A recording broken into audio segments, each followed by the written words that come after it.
Sige po, no? So, in the name of the Father, and of the Son, of the Holy Spirit, Amen. Panginoon, maraming salamat po uli sa aming weekly Bible study and Bible sharing. Maliban dito, lagi kami lumalapit sa iyo sa kagalingan ng aming mga karamdaman, no? Jesus, alam mo lahat po kami, marami sa amin may sakit. Tulungan niyo po kami pagalingin sa pamamagitan ng mga medicines dahil pamamaraan po yan at sa iyong direct intervention. Humihiling po kami ng kagalingan, aming mahal na Panginoong Jesucristo. Itong aming Bible study, para papuri po sa inyo na may mga tao kahit na papaano may mahipo ka, Panginoon, sa Ebanghelyo. Ayan ang po mission namin, Panginoon. May matouch kami kahit na ilang tao at mula sa kanila ay lumaganap ang iyong salita. Ito'y hinihiling sa pamamagitan ni Kristo sa iyong pangalan. Amen. In the name of the Father, and of the Son, and of the Holy Spirit. Amen. Amen. Sige po. Good evening, good morning. Si Ate Renita, God bless po, Ate Renita. Good evening po. Opo, God bless po. Okay. Thank you po. Lord be with you. And with your spirit. A reading from the Holy Gospel according to Mark. Glory to you, Lord. Jesus honors a Syrophoenician woman's faith. Jesus left that place and went to the vicinity of Tyre. He entered a house and did not want anyone to know it, yet he could not keep his presence a secret. In fact, as soon as she heard about him, a woman whose little daughter was possessed by an impure spirit came and fell at his feet. The woman was a Greek born in Syrian Phoenicia. She begged Jesus to drive the demon out of her daughter. First, let the children eat all they want, he told her, for it is not right to take the children's bread and toss it to the dogs. Lord, she replied, even the dogs under the table eat the children's crumbs. Then he told her, for such a reply, you may go. The demon has left your daughter. She went home and found her child lying on the bed and the demon gone. The Gospel of the Lord. Praise to you, Lord Jesus. Lord Jesus Praise Christ. to you, No? Lord Jesus Christ. Madalas po nating marinig tong gospel na to, no? Meron tong version din kay Matthew, no? Mas mahaba nga lang ang version kay Matthew. Ang lagi nabibigyan ng emphasis ito yung faith ng Canaanite woman, no? Pagan yan ang Canaanite woman, no? Siguro yung ano muna, yung kontrobersya muna rito, no? Kasi mga iba nagkasabi, bakit naman ganun si Jesus ang tingin sa mga Hudyo, aso? Di ba? Parang, kasi yun ang tingin ng mga Hudyo sa mga Gentiles. Mga aso sila eh. Parang wala kayong karapatan sa kaharian ng Diyos. Kami lang, mga Hudyo lang ang may karapatan. Kaya nung sinabi ni Jesus, I was only sent to the house of Israel, binibigyan po ng emphasis ni Jesus yun, na ang unang mission niya sa kanyang bayan. Pero hindi na nangahulugan na limited, no? Kasi nakalagay sa Genesis 12 verse 3, sa Tagalog po nakalagay rito, at sa pamamagitan mo ay pagpapalain ko ang lahat ng mga bansa. Kaya sinabi ng Diyos sa bayang Israel, ginagamit ko kayo para magpalaganap ng pagpapala sa lahat ng bansa. So, ang mabuting balita ay hindi lang limitado sa mga Hudyo. Nag-umpisa sa kanila, pero lalawak. Ayan po ang ginawa ng mga apostles, no? Nung sinabi ni Jesus, go to the whole world and preach the gospel to all nations. Tayo po, basta non-Jew ka, Gentiles. So, lahat po tayo Gentiles. No? So, nakinabang tayo sa pagpapalaganap ng mabuting balita ng mga apostoles. Kasi lumabas sila sa parang box sa kahon ng pagiging Hudyo, sapagkat ang Hudyo ay hindi lang ang anak ng Diyos, kundi ang lahat ng tao ay may posibilidad na maging anak ng Diyos. Of course, nung bininyagan tayo, we become children of God, no? Kaya yung sinasabi ni Jesus na sa Genesis 12:3, sa pamamagitan mo Israel, ay papapalain ko ang lahat ng mga bansa.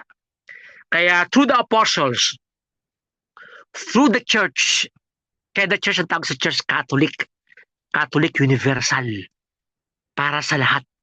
Hindi sekta. Kasi mga sekta, sila lang maliligtas. Pag hindi ka sumapi sa kanila, hindi ka maliligtas, no? Alam niyo po, yung mga ganyan sekta, no? Pero ang Catholic Church, no? It is for everybody. No? Kung hindi ka pa nalilinawan, may pag-asa ka pa rin maligtas kasi hindi mo naintindihan eh. Di ba, natalakay natin yan, di ba? Di ba, mga Muslims, mga Buddhists, na nagmamahal ng kapwa, pero hindi naman sila tumanggap ng Kristyanismo, maliligtas din sila.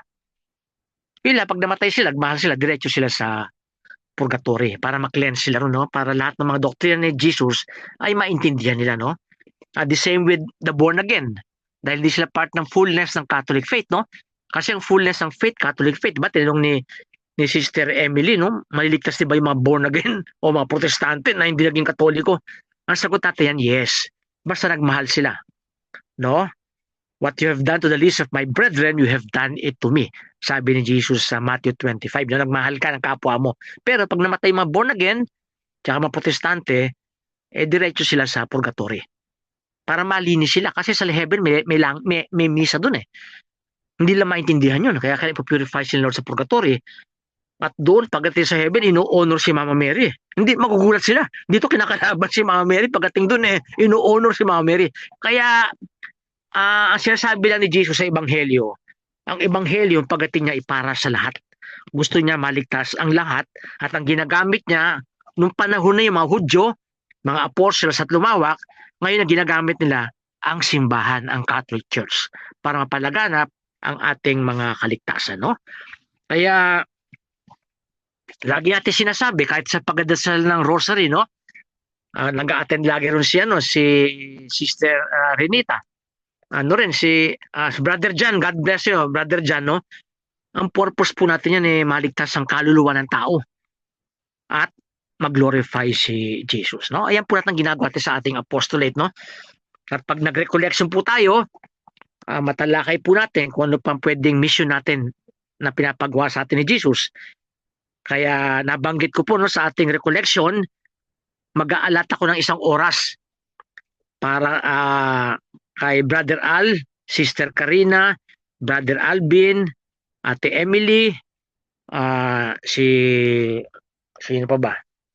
Si Sister Jessica, maring si Sister Emma, si Sister Renita. Mag-share po kayo kahit na 5 to 10 minutes. Kung ano sa palagay nyo po, ang kilos ng Panginoon sa buhay nyo at kung saan kayo dinadala, kung ano pang meron pa kayong mission, no? So, ano po yun, alam niyo naman, hindi mo kailang paghandaan, no? Basta nasabi ko lang na pagdating nating recollection, may 5 o 10 minutes kayo na mag-share, no? Para together, mag-discern tayo kung saan tayo dinadala ng Espiritu Santo sa ating apostolate, no? Ayun lang po, no? Una.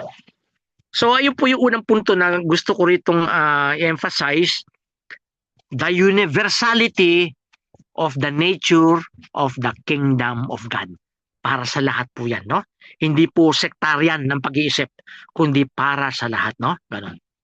Pangalawa, mamaya ko po talakayin yung panampalataya ng babae, no? Yung aso. Kasi mga ibang dog lovers nakagalit eh. Bakit ganon si Jesus? No, hindi maganda ang tingin sa aso. No? No? Ay, ako, lover ako ng aso, no? Pati pusa eh. Oo. Bibigyan ko po kayo natin. Ito dito pa pag-aaral yung exegesis natin, no? Kung meron kayo, ang ginamit kasing ang aso po sa Griego ay kuon. Ang spelling, K-U-O-N. Kuon. Ayan pong ibig sabihin, ang Gregong salita ng aso. Ito po yung mga asong nasa labas lang. Yung mga pag-alagala, no? Ang tawag po sa kanila ay kuon. Mga aso yan, pero kuon. Ibig sabihin, tagalabas, no? Pag-alagala. Oo. Sa atin, asshole. Oo. So, K-U-O-N. Kuon.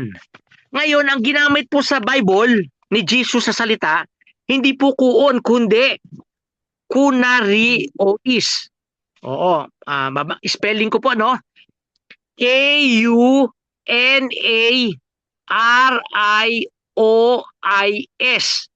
Kuna Rio is. Ulitin ko po yung spelling, no?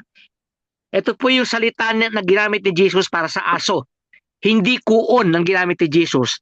Ang ginamit niyang salita sa aso ay kuna Rio is. Ang spelling K-U-N-A-R-I-O-I-S.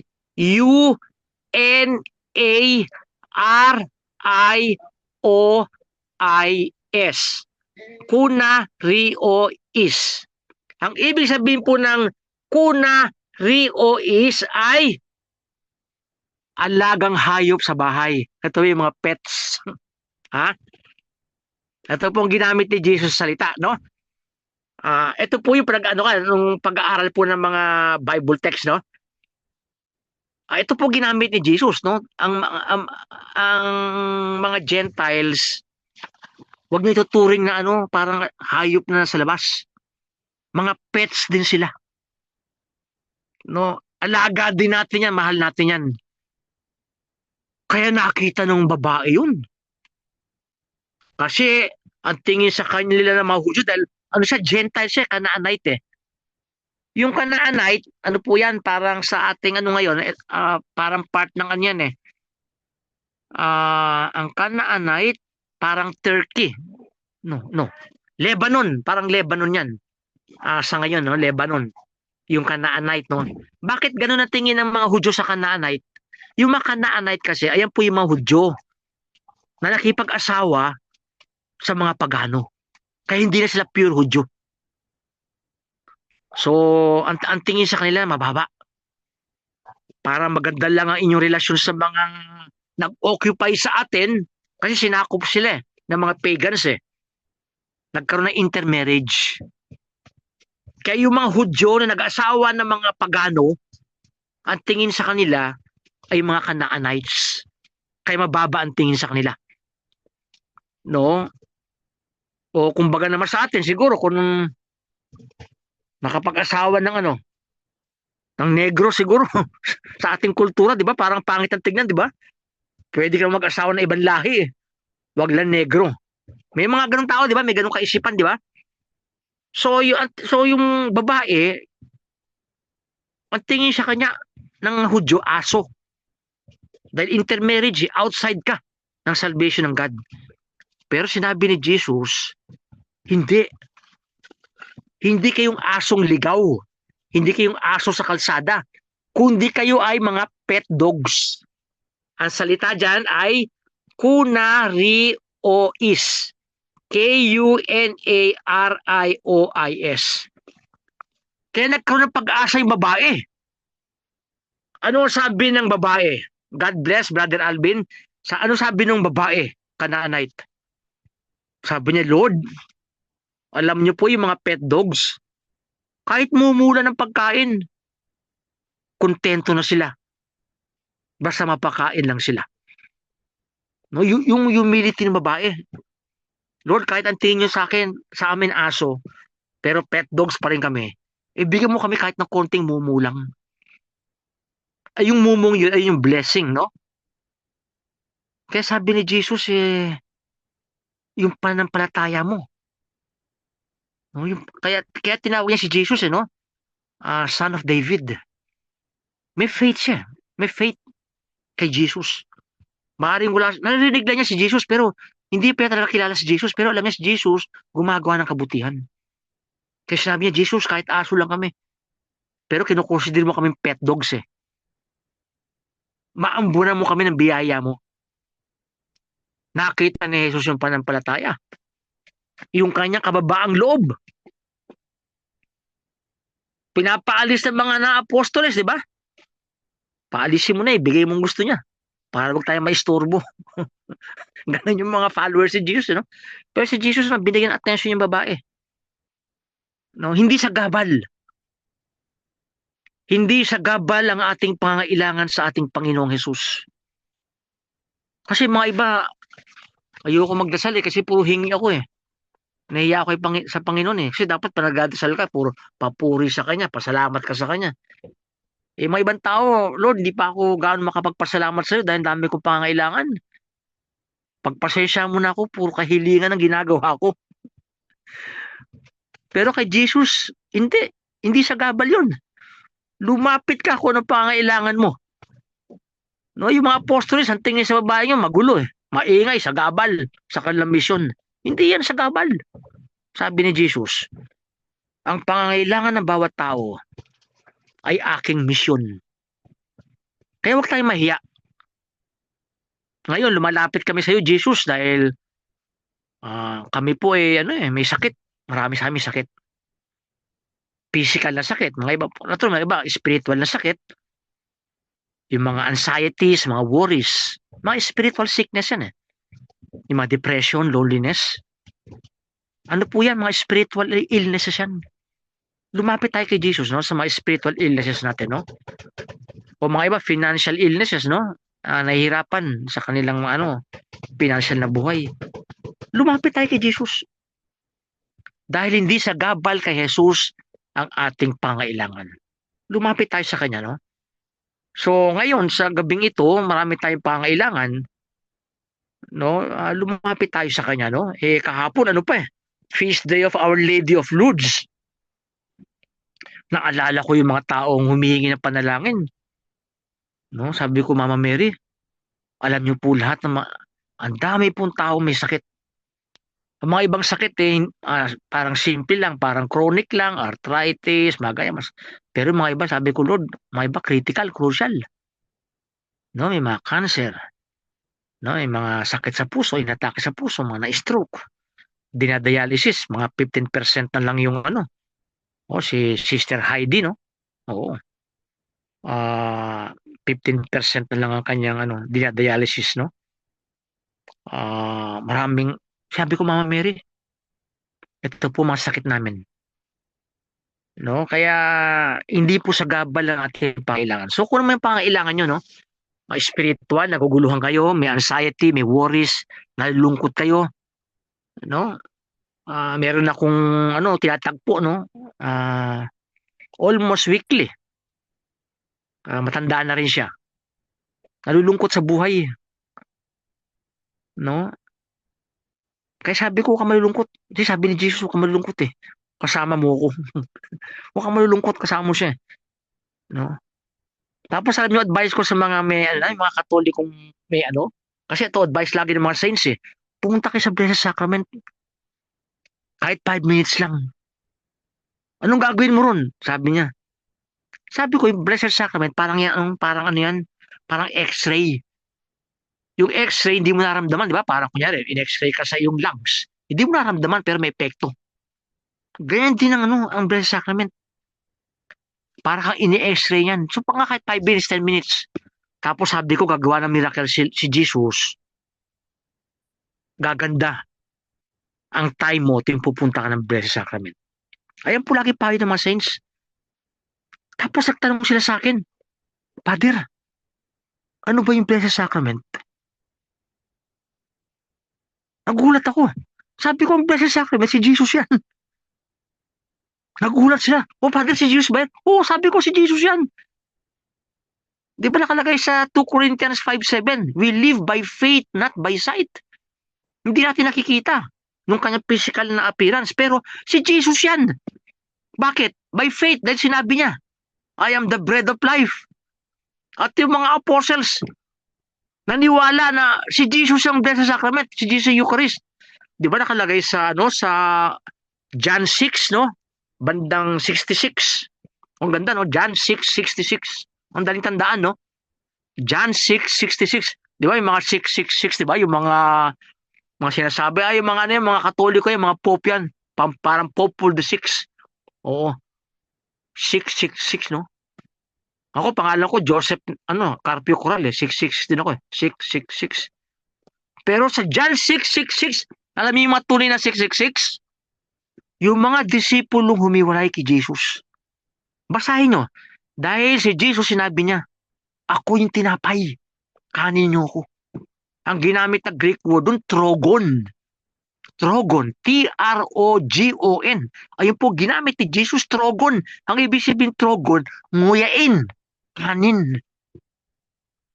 No, kaya talagang si Jesus yan. Kaya sabi ko, mga protestante at mga born again, ang pagkakaiba natin sa maraming bagay, ayan. Hindi sa nilaniwala na ang Eucharistia, ang Blessed Sacrament, ay si Jesus mismo. Kaya hilingin mo yung pananampalatayang yan. We live by faith, not by sight. Kaya gusto kong nung nanghihinayang kasi ako sa mga sa ating Zoom, no? Kasi binabayaran niya the whole year eh. Napopropose ko kay Bishop Tito kahit 30 minutes a day o 15 minutes a day. Expose yung Blessed Sacrament at magdadasal lang tayo ron. Walang gagawin. Habang naka-expose yung Blessed Sacrament, magdadasal tayo ng Divine Mercy Chaplet. Kahit everyday, 15 minutes. Hanggang si Jesus gumawa ng miracle sa atin. At talagang makilala natin siya na si Jesus talaga yon. Si Jesus yung Blessed Sacrament. Pero yung mga tao ay pumunta. Kinakatamaran. Hindi alam kung ano gagawin. Sabi ko, doon ka lang. Pwede ka mag-rosary doon. Pwede ka mag-Divine Mercy Chaplet. O kahit wala kang gawin, basta ka ng Bible lang. 5-10 minutes hanggang dumating ang time na gumawa si Jesus ng miracle sa buhay mo. Na ma-appreciate mo siya, makilala mo siya. Na si Jesus ka talaga. Yung Blessed Sacrament si Jesus yan. Ang ginamit niyang Greek word yan ay trogon. T-R-O-G-O-N. Kanin mo ako. Nguyain mo ako. Ay tinuturo ko sa mga Protestant ng Bible scholar. Na binabalikan namin yung original words. Yung ginamit ni Jesus dyan, trogon. Kaya sinabi ko sa inyo, sa kanila, alam nyo kayo 666 eh. O bakit naman? Pabiro ko. O basahin natin John 6:66. John 6 verse 66. Basahin natin. Ano nakalagay doon? And many of his disciples left him. Iniwan si Jesus ng kanyang mga disipulo dahil sa Eucharistia. Kaya si Pedro, kung itutuloy natin yung basa natin doon, sabi ni Pedro, Lord, to whom shall we go? You have the words of eternal life. Ang salita mo, Jesus, ay eternal life. Diba? Kaya sinabi ni Jesus sa John 6 din, 54 to 56, kung meron kayo ma-master na chapter sa Gospel, John 6, tungkol sa Eucharist po yan. No? Kung meron kayo ma-master na John 6, no? Kasi mga Protestante at mga na naging Katoliko, ayan po ang kanilang Waterloo, John 6. No? Kaya tinutulungan ko sila dyan pag ang Bible study dyan. Sinabi ni Jesus dyan sa John 6:54 to 56, He who eats my flesh and drinks my blood abides in me and I in him. I give him eternal life and I will raise him up on the last day. Kaya sabi ni Peter, your words are eternal life. Your words are truth and eternal life. Kaya yun po yung mga salita ni Jesus sa ating mga pinag-aaralan. Yung words niya, truth tsaka eternal life. No, kaya ito man lang ang ma-share natin, pero pag-uusapan po natin yan, no? Kasi sayang po yung Zoom, no? Nakatiwangwang lang for the whole year. Nagagamit lang natin once a week. Pero kung may magkasakripisyo, kasi halimbawa yung kila Bishop Lito, ang nakasakripisyo rin yung buong community. Kasi may naka-assign siya rin 7 kabataan. Kahit wala siya o wala yung iba, lagi may tumatao lagi sa computer. No, 7 sila eh. wala naman tayong ganung ano na kayang tumao sa computer, no? Kasi ayan po yung digital evangelization na in-emphasize ngayon ni Pope Leo, no? Sinabi niya gamitin natin husto yung digital evangelization. No, kasi ang mga kabataan lalo, no? Yung mga Gen Z lalo, mga addict yan sa mga phones. Ayun ang word na ginamit, no? Mga addict yan eh. Di ba maraming addict, di ba? Addict sa drugs, addict sa alak, addict sa yosi, addict saan? Paninira ang kapwa. Marami kasi addiction. No? May addict ka sa codependency relationship. Sinabi ni Pope Leo, maraming addict saan? Sa mobile phones. Kaya kailangan sabi niya ng digital evangelization. No? Na sinusubukan ni Bishop Lito. Yung digital evangelization, no? Kaya yung maliban dito, no? Kaya kayo, kung makagawa kayo ng kahit ng konti, kung may time kayo, yung parang ginagawa ni Sister Jessica, kung may mga favorite passage kayo, gawa kayo ng magandang design. Malagay natin sa YouTube. No, si Brother Al tsaka si Sister Carila, si Brother Al, mahilig kumanta. Di kanta niya yung mga mga sacred songs, religious songs. Evangelization yan eh. Digital evangelization yan. Brother Al. No, dahil magaling ka gumawa ng sa mga computer. Maaring true songs dahil binigyan kang talent ni Jesus sa songs. Di kumanta ka dyan ng mga religious songs. Magugulat sila. Aba, si Brother Al, hindi lang palang pang to. Hindi lang pala pang mga parties o mga whatever. Kung hindi pang rin pala, pang religious din. No, hindi lang pala kinakanta ito, My Way. Ang kinakanta rin lang pa nito purihin ang Panginoon. Digital evangelization. O si Ate Emily, medyo inaano ko ng konti, medyo hinimay ko, no? Kasi ito po sabi ni Pope, ngayon Leo the 14th, no? Si Ate Emily, lagi kayo nasa senior, moments, di ba? Ate Emily? Gamitin niyo po yung senior moments for digital evangelization. Lalo sa mga seniors. Kasi mga seniors malungkot, nade-depress. Maraming worries, maraming fears. Kung makapaglagay po kayo ng mga Bible verses doon, sinasabi ni Jesus, huwag kayo malulungkot, kasama niyo ako lagi. Digital evangelization po yun. Gamitin niyo po yun, yung ganung sa senior moments, gamitin niyo po yun para sa digital evangelization, no? Sino pa pala magaling dito? Si Ate Emmy. Si Ate Emmy, mahilig mo sa nagbibigay ng greetings, no? Good morning. Napakaganda po nun. No, ikalat niyo po sa iba yan. God's blessing, binibigay niyo po sa umaga. Akala nyo simple, no? Mga tao parang binabali ko binabati din ako niyan Pero tatagos din yan. Parang pala yung, di ba, yung the sower and the seed. Alam po natin yan, napag-aralan natin yan, di ba, sa Mark 4. Merong sower naghahasik ng ng seed. Ano nangyari? Mga iba sa lang, sa path, kinain ng ibon. Mga iba sa rock. Musbong tapos namatay. Mga iba na choke. Pero mga iba magandang soil. Ganon din po gawin nyo. Yung mga greetings mo, Ate Emma, maraming tatamaan na tao dyan. Minsan parang binabaliwala, pero darating ang time gagamitin Lord in His time. Yung greetings mo, mapaalala sa kanila. Binibless ka ni Lord sa umaga pa lang. Digital evangelization. Digital. Kasi marami tayong kalaban sa internet. Kaya in-emphasize lagi ng ating Pope ngayon, si Pope Leo the 14th, digital evangelization, no? Ang dami pa mga fake news dyan, no? Kaya, balik tayo sa sa aking topic, no? Medyo na ako ng konti, no? Pero ang sinasabi ko rito, yung universal nature ng para sa lahat. Dahil para sa lahat yan, kailangan medyo may konting kasipagan tayo. No? Paano magiging masipag si Ate Emily? Nakaupo na lagi yan. Through computer, gamitin mo yung senior moments nyo. Diyan ka mag-evangelize sa mga senior citizens. Marami dyan nalulungkot Kaya patawa-tawa na lang. Kasi pag tumatawa ka, medyo nawala lungkot mo, di ba? Oo. Di ba may kasabihan, laughter is the best medicine, no? Pero the word of God is the best medicine, no? Kaya medyo along that line, no, Ate Emily, no? Ganun din siya, no, Sister Ate Emma, no? Si Sister Renita, ewan ko kung gumagawa sila ni Brother John, no? Ng rin, sa computer, no? Baka maanak nyo, matulungan kayo kahit na pamisa, kahit once a week. No, tungkol mga sa work office, workplaces. Ano ang word of God sa workplaces, no? Pwede sa naisip ko ngayon Colossians 3:17, no? Work not for men but for God. Ayun, ngayon ko naisipin, no? At maraming ganyang verses, no? Tungkol sa work, no?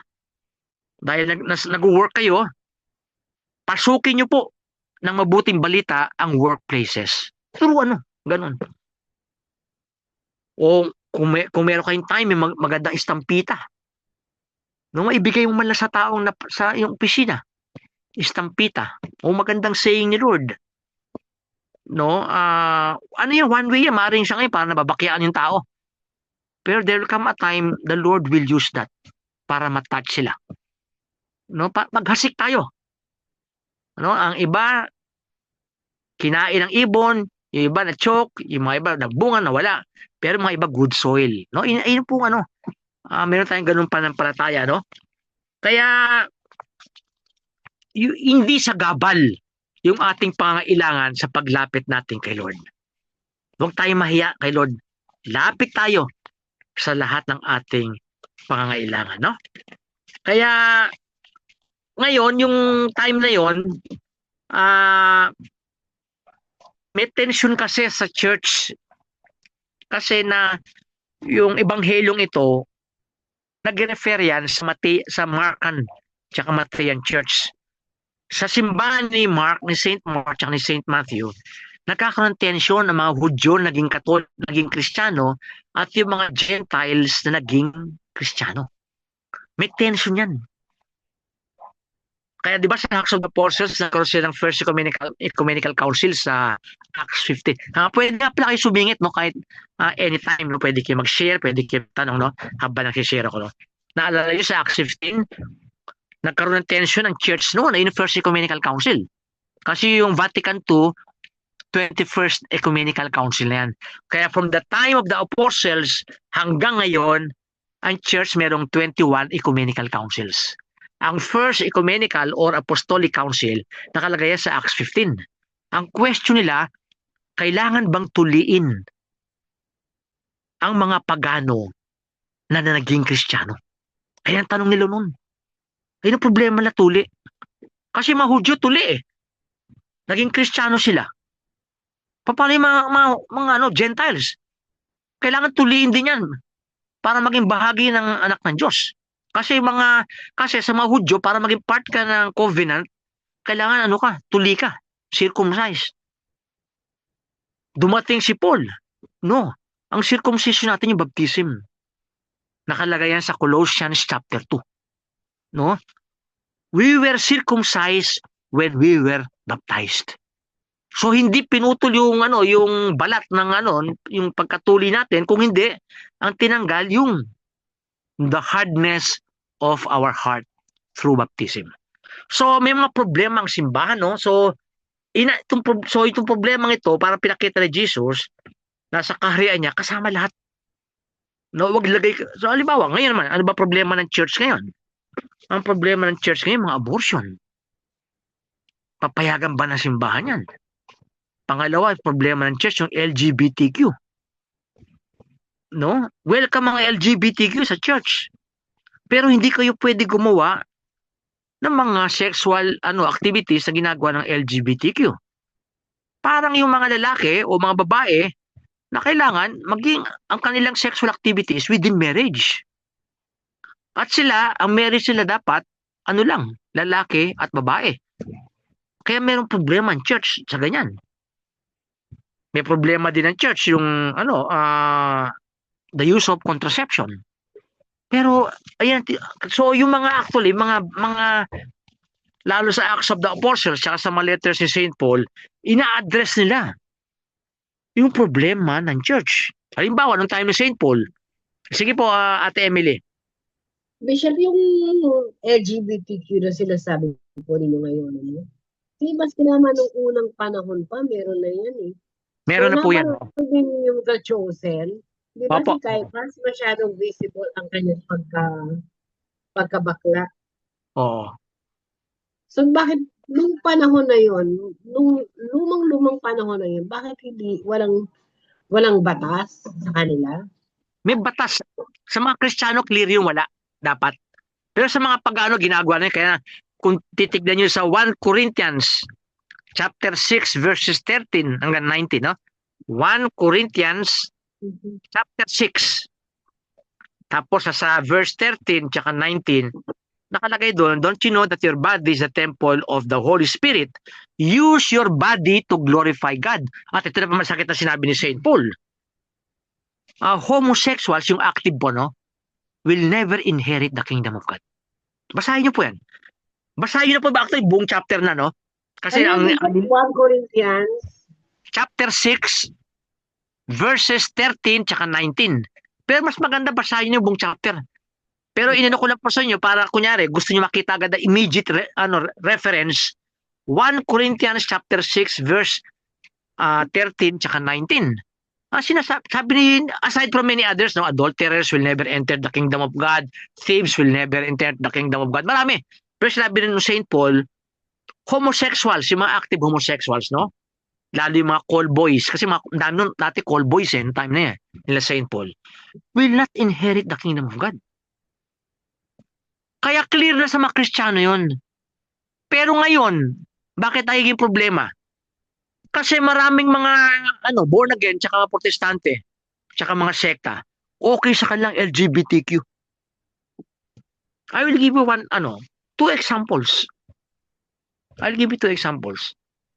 May pamangkin ako. Bakla. Napakabait. Katoliko. Napunta siya sa born again na okay yung kabaklaang ginagawa. Nag-born again. Ayun ang ginagawa ng heresy. Sagutin ng pastor yun. Si Joel Austin, yung sa States. Yung mga mega churches, okay sa kanila. Para dumami ang kanilang mga flock. Para wag umalis sa kanila. Okay lang yan, mga bakla. Pero nung sinabi niyo po, Ate Emily, noon time pa ng early church, may bakla na noon, pero alam nila na bilang Kristiyano, bawal gumawa ng mga kabaklaang sexual activities. Alam nila yan noon pa. Ngayon, di ba merong may mga films, lalo sa France, sinasabi nila si John the Apostle, tsaka si Jesus bakla. Bakit? Kasi nakalagay sa chapter 13 tsaka 20, nakalagay doon, si John sa breast ni Jesus nakalay. O yan bakla Pero noong time na yung ganun sila. Ang Last Supper kasi sila, hindi yung parang talo silya. Kasi nakikita sa Last Supper, diba nakaupo sa silya? Pero ang original Last Supper, hindi po ganun. Nakaupo sila sa sahig, tapos sila sa kanilang breast ng inyong kapwa. Ayun po yung tunay na Last Supper, hindi po yung nakikita natin sa dekorasyon, no? Para sinasabi nila, si Jesus bakla, si John the Apostle bakla, kaya okay yung bakla. Ayun, may mga ganyang kultong. Marami sa YouTube niyan, mga pastor, mga bishop ng mga protestante. Ay, sagutin na sa Panginoon yan, no? Ang ginagawa na, mortal sin. Kasi you are leading people to hell. Kaya No? nga po, Yep. Sige po, si brother Alvin. kaya po natuloy ang sinunog ng Sodom at Gomora, nagpadala ang Diyos ng anghel. Opo. Yung tao, pati ho yung anghel, gusto hong tirahin ng mga bakla. Oo, totoo po yan. Oo, totoo yan. Pero alam nyo, brother Alvin, binabali at binabaluktot ng mga born again at protestanting pabor doon. Sinasabi nila ang kasalanan ng Sodom at Gomora ay hindi kabaklaan, kung hindi sila hospitable. Ganyan po ang pagkabaluktot sa salita ng Diyos. Kaya ganyan po kahalaga ang ating Bible study. Na hindi mabaluktot. Di ba nakalagay na-quote ko na rin yun sa Isaiah 5:20. Magandang tandaan po yung Isaiah 5:20. Ano sinabi ni Jesus dun? Woe to those who call good evil and call evil good. Ayan po nangyari ngayon. Okay yung kabaklaan. Good yan eh. Oh. Ay, isa pang example, sinabi ko sa inyo, dalawa sabi ko sa inyo, no? May kakilala ako, ganun din. Very active sa Catholic Church. Tapos, nakita siya nung pare. Sabi nung pare, ano ko na, mag-join ka na ng ano, ng parang pastoral namin, council, whatever. Alam mo, sinabi nung ano, yung kakilala ko, padre, ano po ako, active ako sa homosexual activities. Ano sabi ng pare? Okay lang yan. Kaya ganun, ano, oh, paano kaya may mga ganyan, ano, mali po yun, mali. Kaya lagi ko pong in-emphasize sa inyo, di ba, dapat alam natin na ang turo ng Catechism of the Catholic Church. Mabuti nilang si Brother Alvin nakakatanggap ng tamang turo ng Catechism of the Catholic Church. Kasi may mga ibang ano, iba na pag-iisip. Di ba si Father ano? James Martin na Jesuit sa Amerika. Nag-iikot. Okay lang daw sa kanila ang same-sex marriage. Jesuit po yun, pare. Ang pangalan ay Father James Martin. Hinahayaan lang ng obispo. Mali po yun, marami siya nadadala sa impyerno. Bakit nila pinababayaan? Yan. Ang tawag po dyan, Ate Emily, complicity sa sin ng tao. You will be held responsible. Kasi marami kang flock eh, na ganun. Pag nagsalita ka ng totoo, kaya ko lang sinasabi. Kaya ko lang sinasabi to dahil ito yung turo ni Jesus. Maaring magalit kayo. Maaring umalis kayo sa akin. Pero para maging tapat ako kay Jesus, sasabihin ko. At nasa sayo yan, tatanggapin nyo o hindi. Pero sinasabi ko, ang turo ko ay turo ni Jesus. Na nga iba, hindi ko man sinasabing marami, no? Ayaw nilang marami akong kilalang bakla. Marami akong kaibigan bakla. May mga friends akong bakla, magmula high school pa. 60 plus years old na sila, ganun pa rin sila. Alam nilang stand ko. Pero kaibigan ko sila. Sinasabi ko, dasal ko. No, bago ka man lang mamatay, mawala ka ng consciousness, makapagsisi ka. Kasi pag namatay ka, you will not enter the kingdom of heaven. Nakalagay po yan sa 1 Corinthians 6:13 tsaka 19. Homosexual will not inherit the kingdom of God. Yung mga aktibo po pero mga ibang kilala kong bakla. Talagang nagsusumikap. Sabi ko okay yan. Pag gumawa sila, pero sangumpisal sila. Kaya mayroong grupo ang church at pangalang Courage. Courage. Isa pong para kumbaga sa atin, parang Couples for Christ, El Shaddai. Isang organization po ng Catholic Church, ang pangalang Courage. Courage. Ito po ang samahan ng mga Katoliko, mga Kristiyano, o kahit na hindi man sila Kristiyano, na gusto nilang ma-overcome at mamuhay in purity, in chastity, kahit na bakla sila. At ang church nagalagay po ng mga pari dyan, madre, at obispo para matulungan sila. No? Kaya hindi po natin, kasi ang hirap ng struggle nila. No? Mahirap pong struggle nila, no? Kumbaga sa mga lalaki, kung may struggle tayong sa sexuality natin, no? Mas mas prone tayo sa ganung kasalanan, no? Kaysa sa mga babae.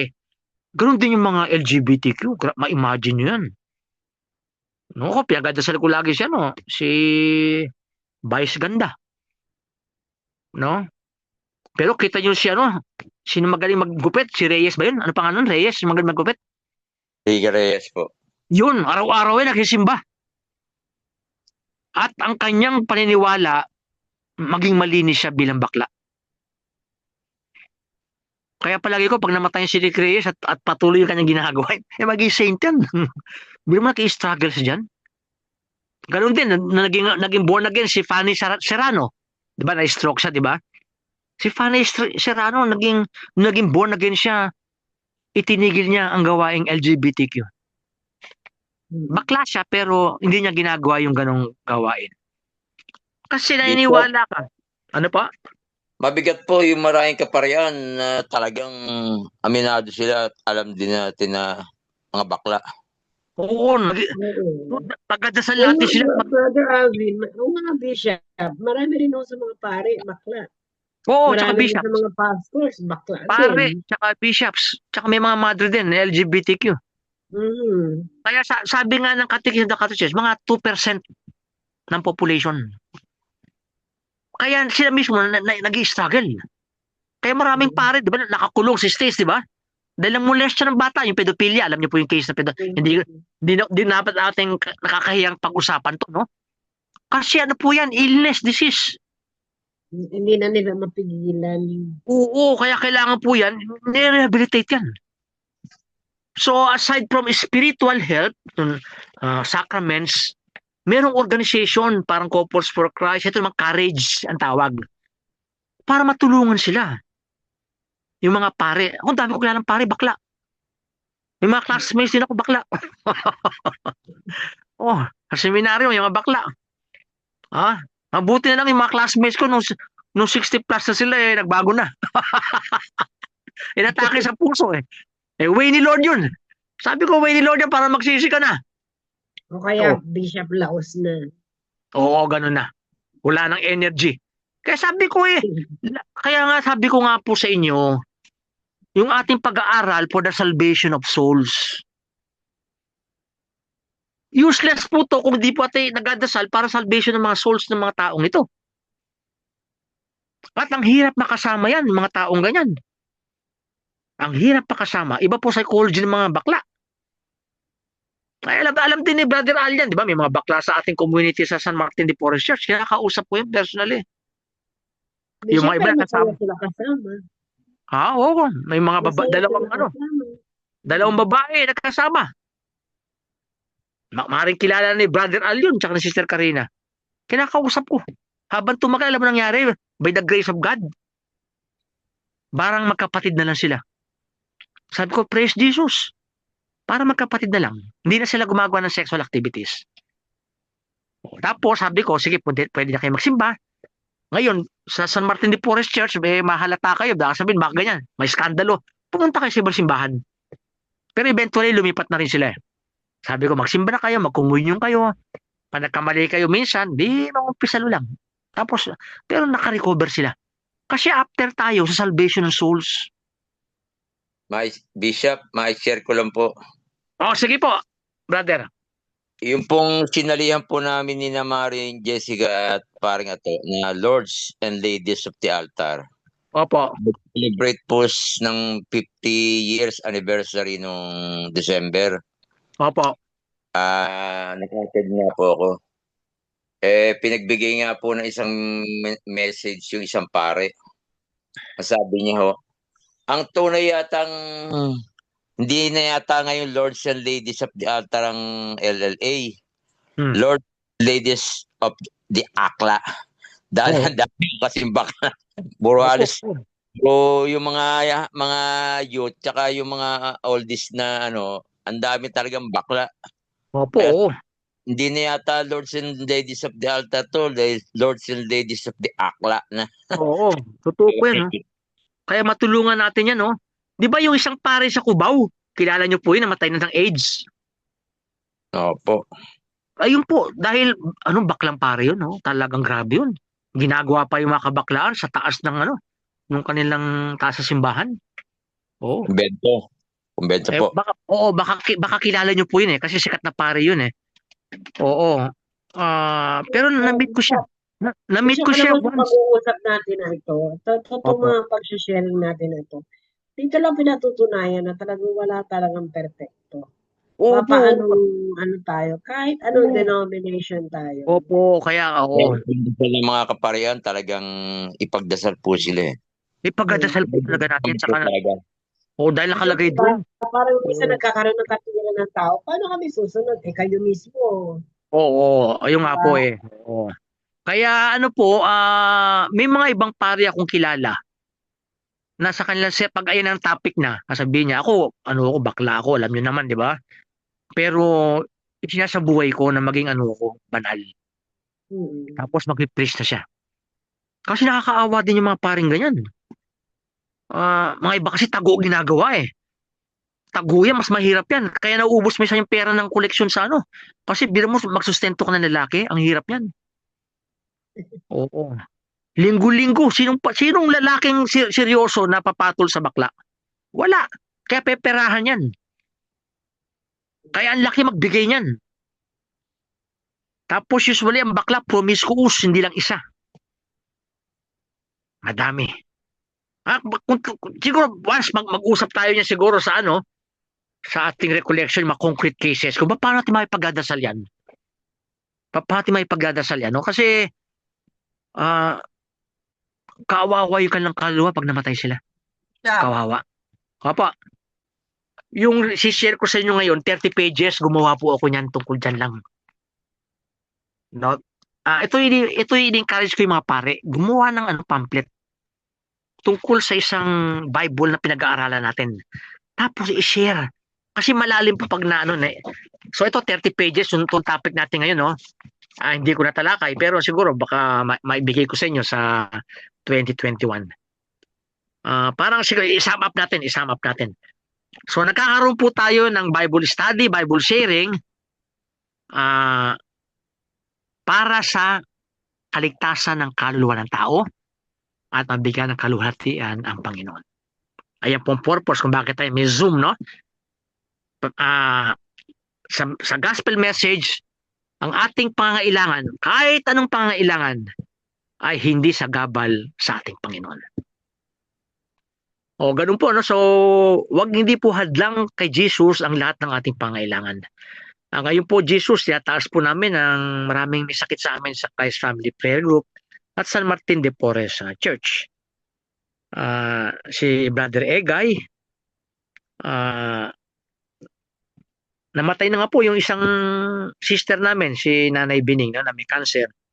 Maraming salamat po. Sinamahan po siya habang siya ay may sakit. Lahat po kami, Panginoon, malapit sa iyo. Pag naramdam namin, nag-iisa kami, nalulungkot kami, sobrang bigat ng buhay eh. Ang sinasabi mo sa amin, lumapit kami sa iyo. Come to me, all you are heavily burdened, and I will give you rest. For my yoke is easy, and my burden is light. The Lord be with you, and with your spirit. Lord, bless mo si Sister Karina, Sister Ate Emily, si Sister Luz, si Ate Renita, Ate Emma, si Brother Alvin, si Brother Al, si Brother John. The Lord be with you and with your spirit. May Almighty God bless you with every blessing of heaven and earth. In the name of the Father and of the Son and of the Holy Spirit. Amen. Amen. God bless po. God bless, ha?